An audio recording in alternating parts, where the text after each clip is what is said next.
서양 철학의 거장 플라톤은 시간의 흐름 속에서 변하는 모든 것들을 불완전한 것이라고 보았고, 변하지 않는 것, 즉 영원하며 보편적인 것을 이데아라고 하면서 이것이 완전한 것이라고 보았죠. 가령 여기 이 인간은 시간 속에서 이처럼 변화를 겪기에 불완전한 존재이지만, 인간이라는 개념 그 자체는 늙거나 죽지 않기에 시간을 초월해 있고 공간의 제약 없이 모든 곳에 있는 인간들을 다 지시한다는 점에서 보편성을 가지고 있다고 하겠습니다.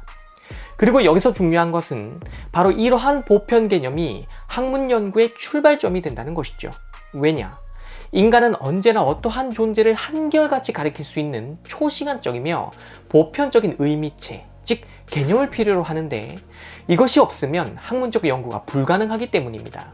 가령 어릴 때의 나와 지금의 나는 다르지만 그럼에도 불구하고 여전히 동일한 나라고 하는 보편 개념이 있기 때문에 나는 나를 분열적인 존재가 아닌 하나의 종합적인 존재로 인식하면서 이를 연구할 수가 있게 된다는 것입니다.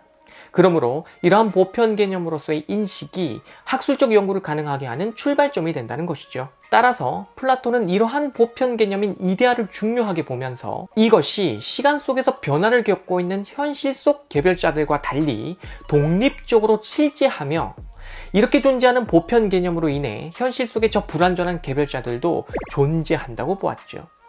그리고 그의 제자 아리스토텔레스 또한 스승이 내세운 보편적 개념에 대한 중요성을 인정하면서 이를 주요 연구 과제로 삼았습니다. 그러나 그는 스승의 견해와 달리 보편적 개념은 개별자들로부터 독립적으로 있지 않으며 반드시 개별자 속에 들어있어야 한다고 보았죠.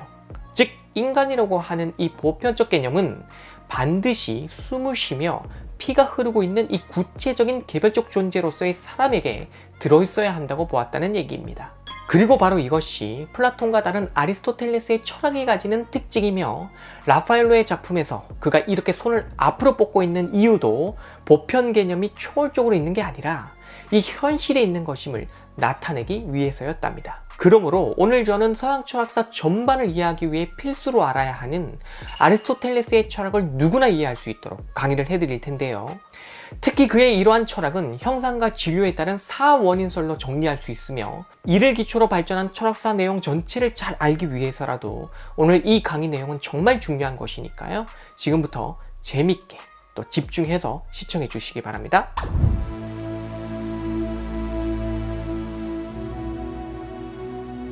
물이라는 이 보편적 개념을 통해 동해, 서해, 한강에 있는 모든 물들을 다 지시할 수 있다는 것.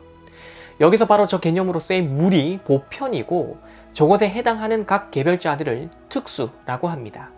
그리고 철학에서 이 특수와 관련하여 특수하다라고 말할 때는 개별적이다, 보편적이지 않다, 뭐 이런 의미로 쓰이는 것이지, 특수교육이란 말에서 보듯이 특별히 다른 것, 이런 뜻으로 쓰는 게 아니라는 점도 꼭 알아두셔야 합니다. 왜냐하면 지금 알려드린 이런 내용을 잘 모른 채 철학책을 읽게 되면 특수라는 말을 만날 때마다 그 뜻을 파악하지 못해서 헤매게 되기 때문이랍니다. 그러니 잘 정리해 두세요. 그리고 앞서 말씀드렸듯이 아리스토텔레스는 바로 이 보편과 특수의 관계에 대해 플라톤과는 다른 견해를 가졌죠. 그렇다면 그는 왜 스승과 달리 보편은 특수에 들어있어야 하는 것이라고 보면서 특수와 독립적으로 이 보편이 따로 있는 건 아니라고 본 걸까요?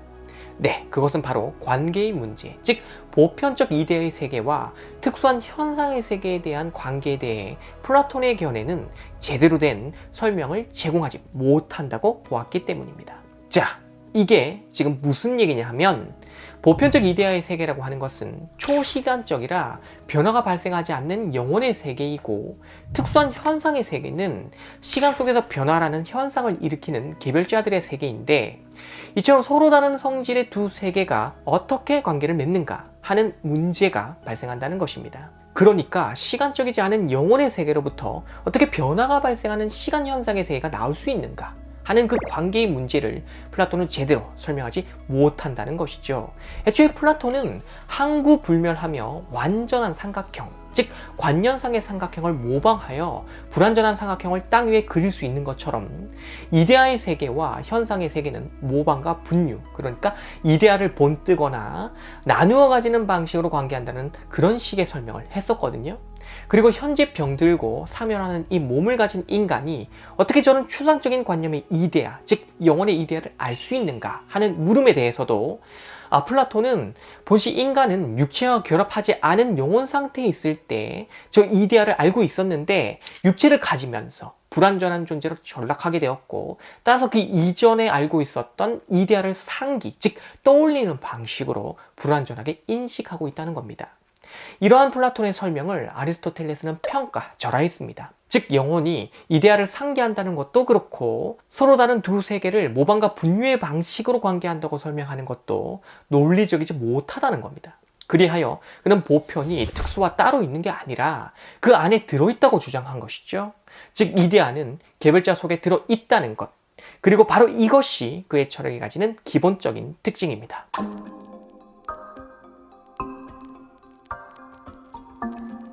이데아, 이를 보편자라고 불러도 되는데 바로 이것이 특수, 그러니까 개별자 속에 들어있다고 했죠.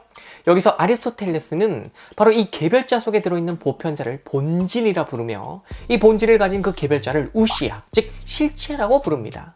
그러니까 보편자를 가지고 있는 개별자는 실체, 그 실체가 가지고 있는 보편자는 본질, 이렇게 되는 거예요. 그리고 이 실체는 다시 제1실체와 제2실체로 나누는데 왜 이렇게 하냐면 보편자가 개별자 속에 들어있다고 하는 그 관계를 설명하기 위해서랍니다. 자, 예를 들어서 쉽게 설명해 드릴게요. 스미스는 인간이다. 여기서 스미스는 주어이고 인간이다는 수로죠. 그리고 주어에 위치한 저 스미스가 제1실체, 수로에 있는 인간이 제2실체인데 여러분이 보시기에 스미스와 인간 중 어떤 것이 개별적인 건가요? 네, 바로 스미스죠. 그러니까 수로에 있는 저 인간은 개별적인 특정 대상, 구체적인 하나의 대상만을 지칭하는 게 아니고 보편적 개념을 나타내는 거잖아요.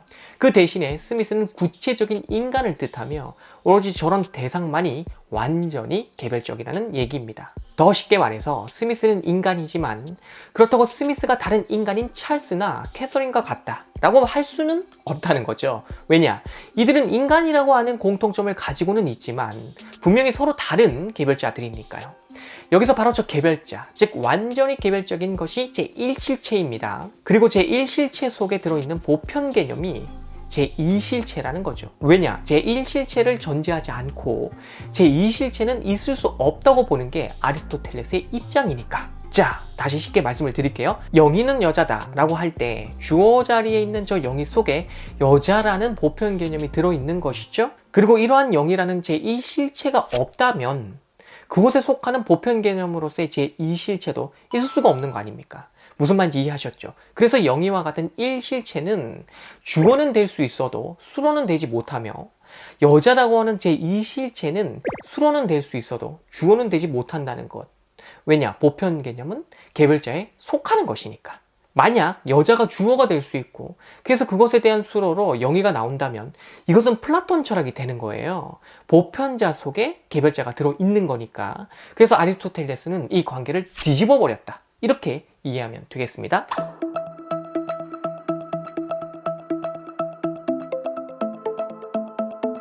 각 개별자 속에 들어있는 보편적 이데아, 이를 다시 단순하게 정리해보면 개별자란 보편자와 함께 구성되어 있다 이렇게 볼 수 있는 것이죠. 그리고 이러한 개별자는 언제나 진료와 형상으로 구성되어 있는 실체라고 아리스토텔레스는 주장했습니다. 여기서 진료란 개별자가 만들어지는 재료이며 형상이란 진료를 가지고서 개별물이 되게 하는 그 무엇을 뜻합니다. 가령 지금 보는 이 석조 건축물은 돌이라고 하는 진료와 설계도라고 하는 형상으로 이루어져 있다고 이해하면 되는데, 즉 설계도에 적용된 공식은 언제 어디서나 같은 형태의 건축물을 만들 수 있게 하는 원리가 된다는 점에서 보편적이고 영원한 것이죠. 진료는 바로 그 보편 원리에 따라 저 건축물을 만들 수 있게 하는 재료라는 것. 이때 바로 저 에이도스, 즉 형상이 플라톤 철학에서 말하는 이데아와 같은 뜻으로 쓰이는 것이지만 특정 사물이 외부에 독립적으로 있는 게 아니라 그 내부에 자리 잡은 본질이라는 점에서 플라톤 철학과는 다르다는 거. 이제는 다들 이해할 수 있겠죠? 따라서 아리스토텔레스의 세계관 속에서 형상과 진료는 언제나 같이 있는 것이지 따로 분리되어 있는 것이 아닌데, 다시 말해서 형상 없는 진료는 없고 진료 없는 형상도 없다는 것.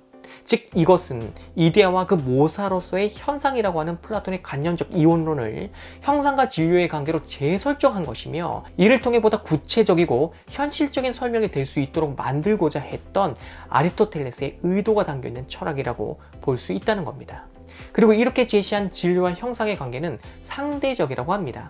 예를 들어 나무라고 하는 진료와 그것의 형상이 만나서 책상도 될 수 있고 또 의자도 될 수 있다는 것이지, 반드시 나무라는 진료는 형상과 만나서 절대적으로 책상만 될 수 있는 것은 아니다 라는 것이죠. 그리고 이처럼 진료와 형상의 상대적 관계가 이 우주를 형성하고 있다고 보는 게 아리스토텔레스의 입장인데, 여기서 진료와 형상도 제1진료로부터 제1형상에 이르기까지 위계가 있다고 합니다. 가령 제1진료는 순수진료라고도 하는데, 형태를 갖지 않아서 구체적으로 무엇이라고 표상할 수 없는 물질이며 최하의 진료, 즉 다른 것의 형상이 될 수 없는 가장 낮은 단계의 진료이며, 형상도 제1형상이라고 하는 순수 형상이 있어서 이것은 형상의 단계 중 최상위 형상으로 다른 것의 진료는 될 수 없고 다른 것의 형상만 될 수 있는 것이라고 합니다.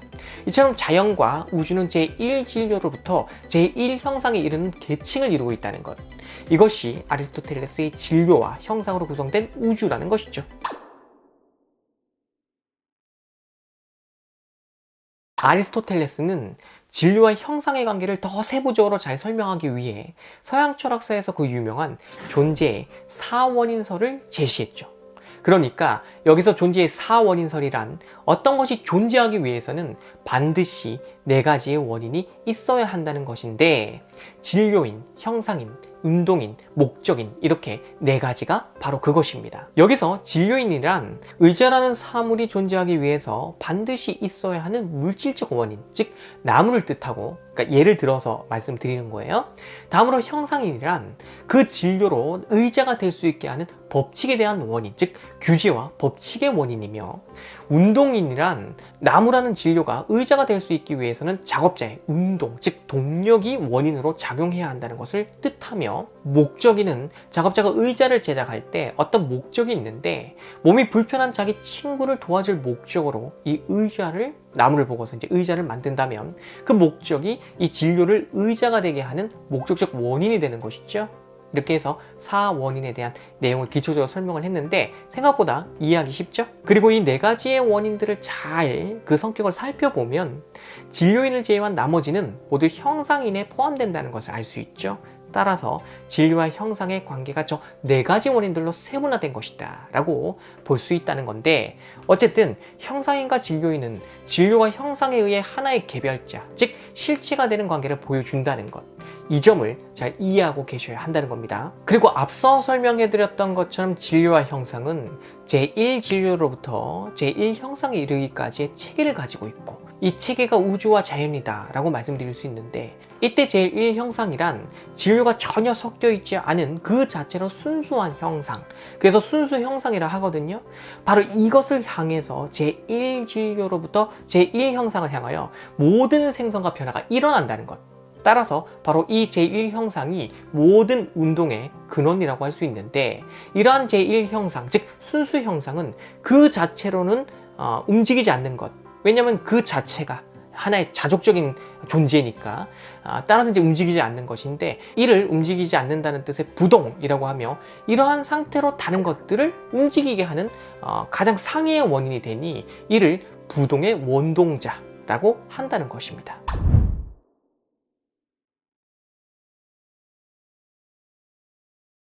모든 진료가 향하는 최고의 목표, 그 자체로 순수한 사유이며 최고의 존재라고 할 수 있는 바로 이 순수 형상, 즉 제1의 형상은 어찌 보면 신과 같은 존재처럼 보입니다.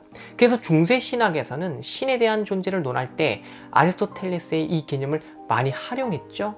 그러나 신에 의해 우주 만물이 창조되었다는 신학적 논리와는 달리 아리스토텔레스는 진료와 형상이 같이 있는 것이지 형상에 의해 진료가 창조된 것이라고 보지 않기 때문에 신학적 창조론과는 그 견해를 달리한다는 것, 이 점도 잘 알아두셔야겠습니다. 그리고 진료는 형상의 작용에 의해 그 무엇으로 실현되기에, 형상은 능동적인 것, 그러니까 이렇게 작용을 가하니까요. 그리고 진료는 작용을 받아서 이렇게 어떤 것을 구현하니까 수동적인 것, 이렇게 이제 파악이 되는데, 본시 플라톤은 진료를 불완전한 것으로 보고 가변적인 것, 즉 변화가 일어나는 것으로 보는데, 이 진료가 그에게 있어서의 이데아를 어설프게 닮은 모사에 불과한 것이기 때문에 수준이 떨어지고 미완성된 것이라서 이렇게 이제 보는 것이지만, 아리스토텔레스의 경우는 이렇게 이제 안 본다는 겁니다. 이 진료가 형상과 더불어서 어떻게 된다? 그러니까 형상에 대한 어설픈 모사이거나 그런 게 아니고, 형상과 진료는 다 같이 소중하다. 왜? 존재를 성립하게 하는 필수 불가결한 요소니까. 진료 역시도 따라서 스승과 다른 견해를 보여주고 있다. 이렇게 정리해 볼 수 있다는 겁니다. 그런데 이 진료는 형상에 의해 현실화되므로 진료 그 자체는 이러한 현실적 존재가 될 수 있는 가능성을 가진 것으로 이해되며, 따라서 이 진료를 가능태 라고 부른다는 거죠. 그리고 이 진료가 형상에 의해 완성된 상태, 즉 완성태가 되는 것을 엔텔레케이아라고 부르는데, 여기서 이 엔텔레케이아란 원래 그 자체 안에 자기의 목적을 가지는 것이라는 뜻이니, 씨앗은 열매에 대한 가능태로서의 진료가 되며, 이 진료의 형상이 부여되면 열매라는 엔텔레케이아가 된다는 것. 이처럼 진료와 형상의 관계를 통해 존재를 설명하는 그의 철학은 플라톤과는 분명 다른 것이지만, 그럼에도 불구하고 여전히 진료는 수동적인 것, 형상을 능동적인 것이라고 보면서 이 형상의 목적에 따라 진료가 구현된다고 본다는 점에서는 여전히 플라톤의 그늘 아래에 있는 것이다 라고 볼 수 있다는 것입니다. 그리고 이러한 물질적 세계로서의 진료, 이런 것들이 추상적 관념의 세계인 에이도스 또는 이데아의 영향권에서 벗어나서 그 자체로 잘 탐구되는 방식의 철학이 펼쳐지는 것은 나중에 이제 현대 철학쯤 와야 되거든요. 근대 철학을 지나서. 그러니까 이 아리스토텔레스의 철학을 잘 이해하고 계셔야 현대 철학이 어떤 식으로 이러한 스타일의 철학에서 벗어나는가 하는 것도 이해할 수 있으니까, 이런 내용들을 잘 이해하셔야 된다는 것이죠. 오늘 우리가 이렇게 살펴본 아리스토텔레스의 진료와 형상의 형이상학은 이후로 실체를 규정하고자 하는 수많은 철학자들에게 영향을 미쳤고, 특히 중세의 토마스 아퀴나스는 그의 이러한 논리에 따라 자기의 신학을 수립하였으니 그 영향력이라는 실로 대단한 것이다 라고 할 수 있습니다. 뿐만 아니라 근대의 데카르트를 지나 아까 말씀드린 것처럼 현대 철학에 이르기까지 그의 사상이 영향을 미쳤던 것이므로, 오늘 제가 알려드린 이 강의 내용을 여러분들이 잘 정리해 두신다면 향후 철학사 공부에 큰 도움이 될 것이다 라고 말씀드릴 수 있으니까, 이 점을 잘 이해하셨길 바라며, 특히 이제 취미로 공부하시는 분들하고 다르게 이 분야를 전공하려고 하는 학생들의 경우는 오늘 배운 이 내용을 거의 암기하고 있는 게 좋습니다. 언제 어디에서든 이 내용을 딱 떠올리면서 수많은 철학자들의 사상을 이해할 수 있어야 깊이 있는 이해를 할 수 있게 되는 것이니까요. 이 점도 꼭 알아두시기 바랄게요. 저는 이만 물러나도록 하겠습니다.